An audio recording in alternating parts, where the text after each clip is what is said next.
बागवान साथियों नमस्कार। काफ़ी समय के बाद इंटरेक्शन हो रही है आज आप लोगों के साथ। जैसा कि आप देख ही चुके होंगे कि आज हम सुबह से ही अपने ऑर्चर्ड में स्प्रे करने का कार्य कर रहे हैं।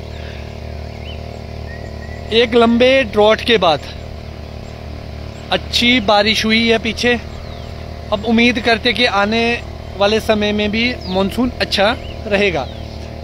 बागवान साथियों बहुत छोटी सी एक वीडियो होगी आज की।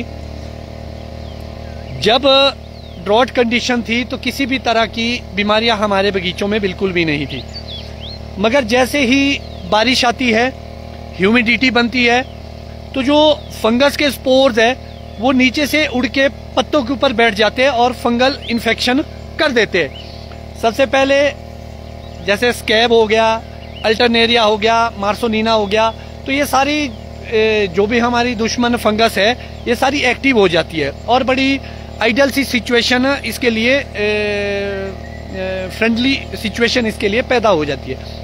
आज जो हम अपने बगीचे में कर रहे हैं वो डेफनोकोनाजोल प्लस मैनकोजेब, और जो डेफनोकोनाजोल और जो आप स्कोर के नाम से जानते हैं, स्कोर प्लस मैनकोजेब M45, इनका अपना टेक्निकल है ये। और इसमें अगर हम देखेंगे तो डेफनोकोनाजोल 10% और मैनकोजेब 50% इसमें रहेगा। और ये जो कॉम्बिनेशन में हम डाइथिन बेबिस्टिन टाइप में करते हैं, जो भी आप लोग करते हैं वो अपने हिसाब से आप कर सकते हैं।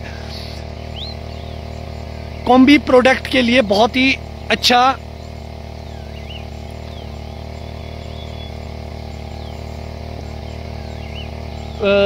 कंट्रोल रहता है फंगस पे अभी, और सही समय है अभी कॉम्बिनेशन डालने का। तो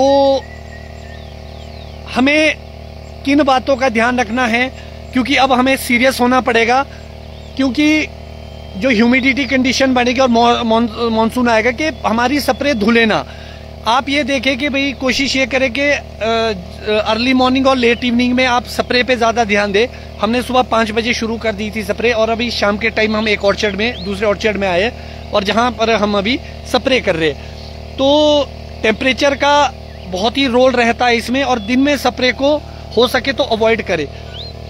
दूसरा, आप आजकल देखेंगे कि बगीचों में वुलिया एफिड भी एक्टिव होने लग गया है, उसके लिए भी आप ध्यान रखिए। और सबसे बड़ी बात है कि माइट बहुत ज़्यादा आ रही है, लोग बहुत परेशान हैं।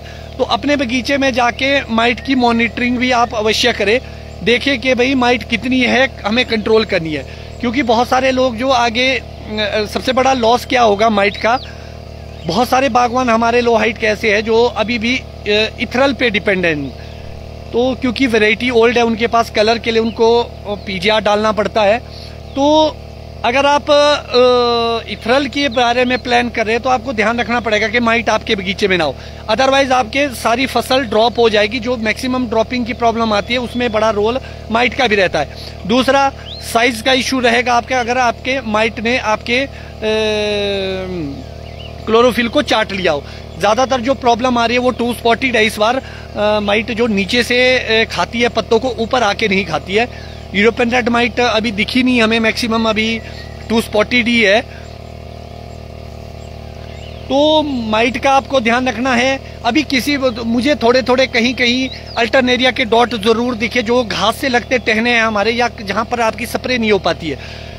अब बहुत अच्छा समय है, आप स्प्रे कर दें मॉनसून से पहले पहले अभी। उसके बाद आपका जो भी शेड्यूल रहेगा 15-20 दिन का अपने हिसाब से, मेरा तो 20 डेज का रहेगा मैक्सिमम फंगिसाइड का। हो सकता है बीच में अगर कोई और चीज़ डालनी हो तो हम डाल सकते हैं। दूसरा, माइक्रो न्यूट्रिएंट्स आप ऐड ज़रूर कर सकते हैं अभी, क्योंकि स्ट्रेस में है हमारा प्लांट ड्रॉट के बाद, तो न्यूट्रिशन मिल जाएगी अभी पत्तों को। और सबसे महत्वपूर्ण बात, जो ये महीना है खास तौर पर, ये बहुत महत्वपूर्ण इसलिए हो जाता है क्योंकि अगली साल का जो बीमा है, डेवलपमेंट है, वो अभी हो जाएगी। अब इस पे देखना होगा कि कितना ज़्यादा आपका हेल्दी रहता है इस पर। तो जो न्यूट्रिशन आप अभी डालते हैं वो उसमें भी हेल्प करेगा, जो इस साल की क्रॉप है उसमें भी हेल्प करेगा। माइक्रो न्यूट्रिएंट्स आप डाल सकते हैं अपने हिसाब से। जो मैंने आज डाला है वो कॉम्बिनेशन में था, उसमें NPK के साथ साथ हमारे माइक्रो न्यूट्रिएंट्स भी थे। थोड़ा लेट ज़रूर हूँ मैं, क्योंकि मौसम ही नहीं था। ड्रॉट कंडीशन में हम स्प्रे को अवॉइड किया था हमने, और काफ़ी समय के बाद हमें मौका मिला है स्प्रे करने का। अच्छी बारिश हुई है एक दो दिन की, और इसके साथ साथ पानी के साथ हल्का हल्का ओला भी गिरा था, जिससे कहीं कहीं पत्ते भी कटे थे। डैमेज, फ्रूट को डैमेज नहीं हुआ, तो उसके लिए भी अभी माइक्रो न्यूट्रिएंट्स बहुत ज़रूरी थे, जिसको मैं अपने बगीचे में अप्लाई कर रहा हूँ। दूसरा आपको ये ध्यान रखना है कि जब आप स्प्रे करते हैं आजकल मॉनसून में, तो आपको अगर हो सके तो स्टिकर, स्प्रेडर जिसको हम बोलते हैं, मैं तो सिलिकॉन बेस्ड को इस्तेमाल करता हूँ ज़्यादा, तो हो सके तो आप स्प्रेडर का इस्तेमाल भी कर सकते हैं। दवाइयाँ अच्छे से फैलती है और हर जगह पहुँच भी जाती है। और अगर बारिश आ जाती है, क्योंकि महंगाई का ज़माना है, बहुत महंगे ड्रम पड़ते हैं दवाइयों के, अगर वो वॉश आउट हो गया तो दिक्कत आएगी। और दूसरी महत्वपूर्ण बात है कि जब आप स्प्रे करते हैं, स्प्रे के बहुत सारे लोगों के क्वेश्चन होते हैं कि कितने दिन का गैप मतलब बारिश हो सकती है उसके बाद। तो मैं आपको बता दूं, अगर आपके 3-4 mm से ऊपर बारिश होती है तो आपको दूसरी स्प्रे की आवश्यकता पड़ जाती है। अगर हल्का शावर हो तो आपका काम करती है दवाई। दूसरा, वाटर पीएच जिसके बारे में मैं रोज़ बोलता हूँ, उसका भी आपको ध्यान रखना पड़ेगा। डाउन वाटर का पीएच होना चाहिए, तभी आपके ज़्यादा समय तक काम करेगी दवाई।